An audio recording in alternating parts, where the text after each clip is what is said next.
Voilà, partie numéro 2. Donc comme je vous disais, le moteur refait. Donc carburation faite. Tout a été fait. Là, alors je sais pas si on voit là. Ouais, si on voit. Je vais agrandir, vous voyez là. C'est le support moteur. J'en ai deux. Hein. Et ben, je les ai achetés chez Mazda. Et le problème c'est que j'ai pas la chèvre. Donc je peux pas soulever le moteur et l'autre il est de l'autre côté là. Bon, on le voit pas là. Donc bon voilà, c'est pour ça je le mets au garage. Bon, je vais payer 100 €. Le mec il va attacher la chèvre, il va soulever. Enfin, il va dévisser, il va soulever et il me l'échange. Il y en a pour aller 20 minutes de chaque côté.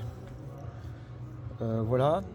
Que dire de plus? Et ben rien. Voilà, la peinture elle est complète. Voilà. Donc voilà. Et ben écoutez, dès que le véhicule est vendu, et ben j'ai un projet d'acheter un utilitaire pour faire un toit relevable, pour mettre un toit relevable, pour faire une espèce de camping quoi. Bah voilà, bah, je vous laisse. Et bah, écoutez, merci pour ceux qui ont vu la vidéo. Et bah, je vous dis à la prochaine. Hein. N'hésitez pas si vous avez des questions à me poser sur la direction assistée. Ah oui, là, j'ai oublié, là, vous voyez, c'est le plus de la direction assistée. C'est du 4 carré. Et après, bah, moi, j'ai préféré mettre la masse ici. Ils disent de mettre sur la carrosserie, mais bon, il faut que je trouve un truc.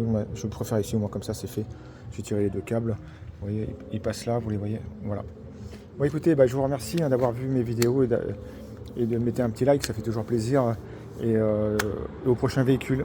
Parce qu'en fait, quand je vous dis que c'est un utilitaire, j'ai aussi envie d'acheter une Méhari pour la refaire entièrement. Enfin voilà, j'aime bien bricoler. Allez, je vous laisse. Merci bien.